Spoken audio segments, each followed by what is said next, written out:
Motion video is on trending YouTube ಅಲ್ಲಿ. So ಇಲ್ಲಿವರೆಗೂ music ಅಲ್ಲಿ ಟ್ರೆಂಡಿಂಗ್ ಮ್ಯೂಸಿಕ್ ಡೈರೆಕ್ಟರ್ ಆಗಿದ್ರು Arjun sir. So trending director ಆಗುವಂತ ಹಾದಿಲಿದ್ದಾರೆ. Congratulations to the entire team. ನಮ್ಮ ಮೋಷನ್ ವಿಡಿಯೋ ಟ್ರೆಂಡಿಂಗ್ ಅಲ್ಲಿ ಇದೆ ಒಪ್ಪಿ ಸರ್, ಕಂಗ್ರಾಚುಲೇಷನ್ಸ್. ಸೊ ನಿಮ್ಮ ಮಾತು ಟ್ರೆಂಡಿಂಗ್ ಡೈರೆಕ್ಟರ್ ಅರ್ಜುನ್ ಸರ್. ಮೊದಲನೇದಾಗಿ ಶ್ರೀ ಜಗದ್ಗುರು ಆದಿಶಂಕರಾಚಾರ್ಯ ನೆನೆಸ್ಕೊಂತ ಇಲ್ಲಿ ಬಂದಿರೋ ಎಲ್ಲ ಹಿರಿಯರಿಗೂ ನಮಸ್ಕಾರಗಳು. Thank you. ಆ್ಯಂಡ್ ಇಲ್ಲಿ ಮೊದಲನೇ ಹೆಸರು ಡಾಕ್ಟರ್ ಶಿವರಾಜ್ ಕುಮಾರ್ ಅಣ್ಣ, ಅವ್ರನ್ನ ಜ್ಞಾಪಿಸ್ಕೊಳ್ಳೋಕೆ ಇಷ್ಟಪಡ್ತೀನಿ. ಅಣ್ಣ ಗುಣಮುಖರಾಗಿದ್ದಾರೆ, ಬಹಳ ಸಂತೋಷದ ವಿಷಯ ಅದು. ಅವ್ರು ಅಲ್ಲಿಂದನೇ ನನಗೆ ಎವ್ರಿ ಡೇ ಅಪ್ಡೇಟ್ ತೊಗೊತಾ ಇದ್ದಾರೆ. ಅವ್ರ ವಿಷಸ್ ತಿಳಿಸಿದ್ರು. ಆ್ಯಂಡ್ 45 ಸಿನಿಮಾಗೆ ಒಳ್ಳೇದಾಗಲಿ, ನಿನ್ಗೇನು ನನಗೆ ಬೈಟ್ಸ್ ಕೇಳೋಕ್ಕಲ್ಲ ಈ ಟೈಮಲ್ಲಿ ಹೆಂಗಪ್ಪ ಕೇಳೋದು ಅಂತಂದ್ರೆ ಅವರೇ ಫೋನ್ ಮಾಡಿ ಅರ್ಜುನ್ ನಾನೊಂದು ಬೈಟ್ ಕಳಿಸ್ತೀನಿ ಅಂತ ಇವತ್ತು ಅವರೇ ಬೈಟ್ ಕಳಿಸು. ಅದು ನಮ್ಮೆಲ್ಲರ ಪ್ರೀತಿಯ ಡಾಕ್ಟರ್ ಶಿವರಾಜ್ ಕುಮಾರ್ ಅಣ್ಣ, ಅವ್ರಿಗೊಂದು ದೊಡ್ಡ ಚಪ್ಪಾಳೆ ಬರಲಿ. ಆ್ಯಂಡ್ ವೆರಿ ವೆರಿ ಇಂಪಾರ್ಟೆಂಟ್, ಇಂಡಿಯಾಗೆ director only one director, Upendra sir. Sir I don't know ನಿಮ್ಗೆ ಯಾವ ರೀತಿಲಿ ನಾನು ಥ್ಯಾಂಕ್ಸ್ ಹೇಳ್ಬೇಕು ಗೊತ್ತಿಲ್ಲ ಸರ್. ನೀವು ಅದು ನಮ್ಮ ವೇದಿಕೆಗೆ ಬರೋದೇ ನಮ್ಮ ಪುಣ್ಯ ಸರ್. ನೀವು ಬಂದು ನಿಂತಿದ್ದಾಗ ನನಗೇನೋ ಒಂದು ಫ್ಯಾನೋ ಅಥವಾ ಒಂದು ಮಗು ತಂದೆ ನೋಡೋ ಥರ ಒಂದು ಸಣ್ಣ ಇದು ಇಷ್ಟು ದೊಡ್ಡವ್ರು ನಮ್ಮ ಜೊತೆ ಕೂತಿದಾರ ಅಂತ ನಾನು ನೋಡ್ತಿರ್ತೀನಿ. ಆ್ಯಂಡ್ ನಿಮ್ಮ ಅಬ್ಸರ್ವೇಷನ್ ಇಸ್ ಬ್ಯೂಟಿಫುಲ್ ಸರ್. ನೀವು ಯಾರಿಗೂ ಕಾಣ್ದಿರೋದು ನೀವು ಹೇಳ್ತಿದ್ದೀರಾ, ಇವತ್ತು ಇವ್ರ ಫೇಸಲ್ಲಿ ಸಕ್ಸಸ್ ಮೀಟ್ ಥರ ಕಳೆ ಕಾಣ್ತಾ ಇದೆ ಅಂತ. ಅಷ್ಟೇ ಸಾಕು ಸರ್, ನಿಮ್ಮ ಬಾಯಿಂದ ಆ ಮಾತು ಬಂತಲ್ಲ, ನಿಜವಲ್ಲೂ ಅದು ಆಗುತ್ತೆ ಅಂತ ನಂಬ್ತೀನಿ. Thank you for being here sir. And one of the ಏನು ಹೇಳ್ತಾರೆ ಔಟ್ಸ್ಟ್ಯಾಂಡಿಂಗ್ ಪರ್ಫಾರ್ಮೆನ್ಸು ಉಪ್ಪಿ ಸರ್ದು ನಮ್ಮ ಸಿನಿಮಾದಲ್ಲಿ. ಅದನ್ನು ಯಾರ್ಯಾರು ನೋಡಿದಾರೆ ಎಲ್ಲರೂ ಹೇಳಿದ್ದಾರೆ. ಬಿಕಾಸ್ ಆ ಅಟೈರು ಆ ಥರ ಒಂದು ಪರ್ಫಾರ್ಮೆನ್ಸಸ್ಸು, ಒಂದೊಂದು ಚಾಲೆಂಜಿಂಗ್ ಒನ್ ಶಾಟ್ ಪರ್ಫಾರ್ಮೆನ್ಸ್ಗಳು ಅದೆಲ್ಲ ತುಂಬ ಟಫ್ ಇತ್ತು. ಎಷ್ಟೊಂದು ಅಲ್ಲಿದ್ದ ಎನ್ವೈರ್ನ್ಮೆಂಟಲ್ಲಿ ಆ ಥರ ಒನ್ ಶಾಟಲ್ಲಿ ಮಾಡೋಕ್ಕೆ ಸಾಧ್ಯನೇ ಇಲ್ಲ. ಬಟ್ ನಾನು ಟಾಪ್ ಕೊಟ್ಟು ಸರ್ ಇದು ಒನ್ ಶಾಟ್ ಸರ್ ಹೀಗೆ ಬೇಕು ಸರ್ ಅಂದಾಗಲ್ಲ, ಪಾಪ ಸರ್ ಪ್ರಾಕ್ಟೀಸ್ ಮಾಡಿ ರಿಹರ್ಸಲ್ ಮಾಡಿದ್ರು. ಅಷ್ಟು ದೊಡ್ಡ ನಿರ್ದೇಶಕರು ನನ್ನಂತ ಒಬ್ಬ ಕಿರಿಯ ಕಲಾವಿದನ ಜೊತೆ ನಿಂತಿದ್ದಾರೆ ಅಂದರೆ ಅದಕ್ಕೆ ಅವರು ಡೈರೆಕ್ಟರ್ ಅಂತ ಹೇಳೋದು. Thank you so much sir, thanks for being here. And Raj B Shetty sir, I am a huge fan of you. ನಿಮಗೆ ಗೊತ್ತದು, ಮೊದಲನೇ ದಿನದಿಂದಾನೇ ಹೇಳ್ತಿರ್ತೀನಿ.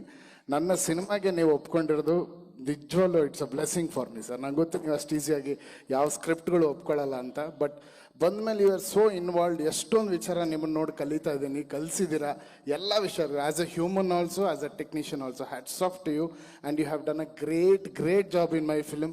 ಎವ್ರಿ ಸೀನ್ ನೀವು ಬಂದಿರೋ ಇಟ್ ಈಸ್ ಆರ್ಟಿಸ್ಟಿಕ್. ಯಾರ್ಯಾರು ನೋಡಿದಾರೆ ಇವತ್ತರೆಗೂ ಸಿನಿಮಾ ಎಲ್ಲರೂ they are talking about your performance sir. Technicians, thank you.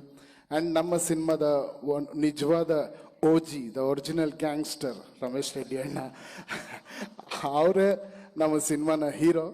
ಯಾಕಂದರೆ ಅವ್ರ ಬಗ್ಗೆ ಎಷ್ಟು ಹೇಳಿದ್ರು ಕಮ್ಮಿನೇ. ನನಗೆ ಯಾವ ಜನ್ಮದ ಪುಣ್ಯನೋ ಗೊತ್ತಿಲ್ಲ, ಈ ಋಣನ ಹೆಂಗೆ ತೀರಿಸ್ಲಿ ಅಂತಲೂ ಗೊತ್ತಿಲ್ಲ. ನನ್ನನ್ನು ನಂಬಿ ಇಷ್ಟು ಕೋಟಿ ರೂಪಾಯಿಗಳು ಇವತ್ತಿಗೂ ಈ ಶೋ ಇವತ್ತೇನು ನಾವು ಈ ಒಂದು ಪ್ರೆಸ್ ಮೀಟ್ ಮಾಡ್ತಾ ಇದ್ದೀವಿ, ಈ ಪ್ರೆಸ್ ಮೀಟಿನ ಪ್ರತಿಯೊಂದು ವಿಚಾರಗಳು ಇಷ್ಟು ಬ್ಯೂಟಿಫುಲ್ ಆಗಿರಬೇಕು, ಡಿಫ್ರೆಂಟ್ ಆಗಿರಬೇಕು ಅನ್ನೋದು ಅವ್ರ ಪ್ಯಾಷನ್ನು. ಸೊ ಅದಕ್ಕೆ ನಾನೊಂದು ಡಿಸೈನ್ ಮಾಡಿ ಇದೆಲ್ಲ ಮಾಡಿದೆ.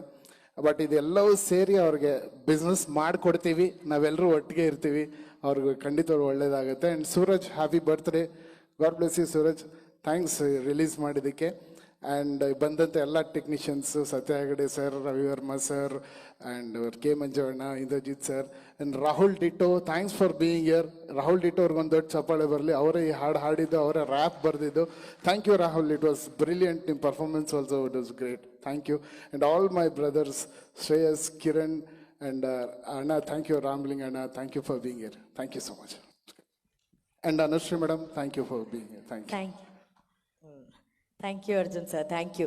ಸೊ ನಮ್ಮ ಮಾತು ಮಿತ್ರರಿದ್ದಾರೆ, ಅವರಲ್ಲಿ ಒಂದಷ್ಟು ಪ್ರಶ್ನೆಗಳಿರುತ್ತೆ, ಅವ್ರು ಕೇಳ್ತಾರೆ ಸರ್. ಬಿಡಿ from the press. Yes sir.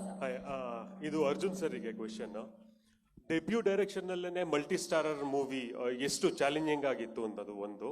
ಹಾಗೆ ಡೈರೆಕ್ಟರ್ ಉಪ್ಪಿ ಸರ್ ಮತ್ತೆ ಹೊಸ ಅಲೆಯ ಡೈರೆಕ್ಟರ್ ರಾಜ್ ಬಿ ಶೆಟ್ಟಿ ಅವರು, ಅವರಿಬ್ಬರು ಈ ಹಿಂದೆ ಡೈರೆಕ್ಷನ್ ಮಾಡಿ ಪ್ರೂವ್ ಮಾಡಿರೋದ್ರಿಂದ ಅವರಿಂದ ಇನ್ಪುಟ್ಸ್ ಹೇಗಿರ್ತಾ ಇತ್ತು ಸರ್? ನಾನು ನಿಜವಲ್ಲೂ ಇದು ಯಾವತ್ತು ಕಲ್ಪನೆನೂ ಅಂದ್ಕೊಂಡಿಲ್ಲ ನಾನು ಡೈರೆಕ್ಟರ್ ಆಗ್ತೀನಿ ಅಂತ. ಅದು ತಾನಾಗಿ ಈ ಕತೆ ಬಂತು. ಆಮೇಲೆ ಈ ಕತೆಗೆ ಇವರೇ ಅದು ಕರೆಕ್ಟಾಗಿ ಮ್ಯಾಚ್ ಆಗ್ತಾರೆ ಅಂತ ಯಾವ ಧೈರ್ಯದಲ್ಲಿ ಕೇಳಿದೆ ಅಂತ ಇವಾಗ ಜ್ಞಾಪಿಸ್ಕೊಂಡ್ರು ನನಗೆ ಆಶ್ಚರ್ಯ ಆಗುತ್ತೆ. ನಿಮ್ಮ ಕ್ವೆಶನ್ ಬ್ಯೂಟಿಫುಲ್ ಕ್ವೆಶನ್ ಸರ್. ನನಗೆ ಯಾವ ಗ್ಯಾರಂಟಿನೂ ಇರಲಿಲ್ಲ. ಈಗ ನೆನೆಸ್ಕೊಂಡ್ರು ಉಪ್ಪಿ ಸರ್ ಇದ್ದಾರ ನನ್ನ ಸಿನಿಮಾಲಿ, ಶಿವಣ್ಣ ಇದ್ದಾರಾ, ರಾಜ್ಬಿ ಶೆಟ್ಟಿ ಅವರು ಇದ್ದಾರೆ, ಈ 3 ಜನನೂ ಇದ್ದಾರಾ ಅಂತ ನನಗೆ ಆಶ್ಚರ್ಯ ಆಗುತ್ತೆ. ಬಟ್ ಆ ಕತೆ and that screen play was the hero, ಅದು ಎಲ್ಲರನ್ನೂ ಡ್ರೈವ್ ಮಾಡಿದೆ ಸರ್. ಆ್ಯಂಡ್ 3 ಜನನೂ, ಶಿವಣ್ಣ 150 ಸಿನಿಮಾ ಮಾಡಿದ್ದಾರೆ, ಅವರು ಒಂದು ಡೈರೆಕ್ಟರ್ ಥರನೇ. 3 ಬಿಗ್ ಡೈರೆಕ್ಟರ್ಸ್ ಮಧ್ಯದಲ್ಲಿ ಒಂದು ನಾನು ಪುಟ್ಟದಾಗಿ ನಿಂತ್ಕೊಂಡಿದ್ದೆ. ಬಟ್ ಅವರೆಲ್ಲರೂ ಆಶೀರ್ವಾದ ಮಾಡಿದ್ರು, ತುಂಬ ಸಪೋರ್ಟ್ ಮಾಡಿದ್ರು, ತುಂಬ ಇನ್ಪುಟ್ಸ್ ಕೊಟ್ಟರು. ಆ್ಯಂಡ್ ಬ್ರಿಲಿಯಂಟಾಗಿ ನನ್ನ ಸಿನಿಮಾನ ಅದನ್ನೊಂದು ಕವರ್ ಮಾಡಿಕೊಟ್ಟಿದ್ದಾರೆ sir. Thank you. Yes sir. Ramesh Reddy sir ಅವ್ರಿಗೆ ಈಗ ಇಂಡಿಯನ್ ಸಿನಿಮಾ ಸುಮಾರು 1000 ಕೋಟಿ ದಾಟಾಗಿದೆ ಈಗ. ಎಲ್ಲ ಪ್ಯಾನ್ ಇಂಡಿಯಾ ಸಿನಿಮಾ 1000 ಕೋಟಿ ಅಥವಾ ಇನ್ನೂ ಅದಕ್ಕಿಂತ ಹೆಚ್ಚು. ಬಟ್ ಈ ಸಿನಿಮಾ ಆರಂಭ ನೋಡಿದ್ರೆ 1000 ಕೋಟಿ ಆ ರೇಂಜಲ್ಲಿ ಎಲ್ಲೋ ಕಾಣಿಸ್ಕೊಳ್ಳುತ್ತೆ ಒಂದು ರೀತಿಯಲ್ಲಿ. ಕೆ ಮಂಜು ಅವ್ರು ಹೇಳಿದ್ರು 100 ಕೋಟಿ ಅಂತೇಳಿ. ಅಲ್ಲ, ಅದು ಇದು ಪ್ಯಾನ್ ಇಂಡಿಯಾ ಸಿನಿಮಾ. ಹಾಗಾಗಿ ಒಂದು ದೊಡ್ಡ ಮಟ್ಟದಲ್ಲಿ ಇಷ್ಟೊಂದು ಎಸ್ಟಾಬ್ಲಿಷ್ ಆಗಿರುವಾಗ ಮತ್ತೆ ಹಾಲಿವುಡ್ ತಂತ್ರಜ್ಞರು ಇದರಲ್ಲಿ ಪಾಲ್ಗೊಳ್ಳುವಾಗ ಇದರ ಬಜೆಟ್ ಕುತೂಹಲ ಇದೆ ಸರ್. ಇಲ್ಲ, ಈ ಪಿಕ್ಚರ್ 1000 ಕೋಟಿ 500 ಕೋಟಿ 100 ಕೋಟಿ ಅಂತಲ್ಲ ಸರ್. ಇದು ಏನು ಅಂತ ಹೇಳಿದ್ರೆ ಕಂಟೆಂಟ್ ಹಂಗಿದೆ. ಆ ಕಂಟೆಂಟ್ ಬಗ್ಗೆ ಎಲ್ಲರೂ ನಾವು ಸ್ವಲ್ಪ ವಿಜಿಲ್ ತೋರಿಸ್ತಾ ಇದ್ದಾಗ ಹೇಳ್ತಾರೆ ಇದು 1000 ಕೋಟಿ 200 ಕೋಟಿ ಅಂತ ಹೇಳ್ಬಿಟ್ಟು ಅವ್ರು ವಿಜಿಲ್ ನೋಡಿ ಹೇಳ್ತಾ ಇದ್ದಾರೆ. ಅದು 1000 ಕೋಟಿ ಆಗುತ್ತೋ 100 ಕೋಟಿ ಆಗುತ್ತೋ 50 ಕೋಟಿ ಆಗುತ್ತೋ ಅದು ಪರಮಾತ್ಮನ ಆಶೀರ್ವಾದ. ಅದು ಆ ಕಂಟೆಂಟ್ ಮೇಲೆ ಆಗ್ತಾ ಇದೀವಿ ನಾವು ಅಂತ. ಖಂಡಿತ ಇದು ನೀವು ಹೇಳ್ದಂಗೆ ಇದು ಖಂಡಿತ 100 ಕೋಟಿ ದಾಟತ್ತೆ ಅಂತ ನಾವೆಲ್ಲ ಅನ್ಕೊಂಡಿದ್ದೀವಿ. ಖಂಡಿತ ಆಗತ್ತೆ ಸರ್ ಇದು. ಈಗ ಅರ್ಜುನ್ ಅವ್ರಿಗೆ ಈಗ ಏನಂದ್ರೆ ತಂತ್ರಜ್ಞಾನ ಇಷ್ಟೊಂದು ಮುಂದುವರೆದಿದೆ. ಕೆಲವೊಮ್ಮೆ ಏನಾಗುತ್ತೆ, ನಮ್ಮ ಮಾನಸಿಕ ಸ್ಥಿತಿಯನ್ನು ಮೀರುತ್ತೆ. ಕೆಲವು ಲಾಜಿಕ್ ಇರಲ್ಲ. ನಾವು ಇಂಡಿಯನ್ ಸಿನಿಮಾದಲ್ಲಿ ಯಾವಾಗಲೂ ಲಾಜಿಕ್ ಹುಡುಕ್ತೀವಿ. ಈಗ ನೀವೀಗ ತೋರಿಸಿರುವಂಥದ್ದು ಅದು ತುಂಬ ಲಾಜಿಕ್ಕನ್ನು ಮೀರಿದ್ದದ್ದು. ವಾರ್ ಫೀಲ್ಡ್ ಏನಿದೆ ಅದು ತುಂಬ ದೊಡ್ಡದು, ವಿಶಾಲವಾದದ್ದು. ಅದರ ನೆಲೆ ಹೇಗಿದೆ ಅಂತ ಸ್ವಲ್ಪ ಹೇಳ್ತೀರಾ ಸರ್? ಖಂಡಿತವಲ್ಲೂ ಈ ಸಿನಿಮಾದಲ್ಲಿ ಆ ಕ್ಯಾರೆಕ್ಟರ್ಸ್ ಏನು ಬರುತ್ತೆ ಅದನ್ನು ನೀವು ಫಿಲ್ಮಲ್ಲಿ ನೋಡಿದಾಗ ನಿಮಗೆ ಗೊತ್ತಾಗುತ್ತೆ ನಥಿಂಗ್ ಈಸ್ ಇಂಪಾಸಿಬಲ್ ಅಂತ. ಸೊ ಇವಾಗ ನೀವು ಏನು ಆ ಕಥೆನ ಗೊತ್ತಿಲ್ಲದೆ ಡೈರೆಕ್ಟಾಗಿ ನೋಡಿದ್ರೆ ನೀವು ಹೇಳೋದು ಖಂಡಿತ ಒಪ್ಕೊತೀನಿ, ಹೇಗೆ ಇದು ಲಾಜಿಕಲಿ ಏನು ಅನ್ನೋದು. ಬಟ್ ಕಥೆನಲ್ಲಿ 101% ಲಾಜಿಕ್ ಇದೆ ಸರ್. ಕಥೆನಲ್ಲಿ ನೀವು ನೋಡಿದಾಗ ಯಾರು ಈ ಕ್ವೆಶನ್ ಮಾಡಲ್ಲ. ಆ ಗ್ಯಾರಂಟಿ ನಾನು ಕೊಡ್ತೀನಿ ಸರ್. Beat Plus Karnataka.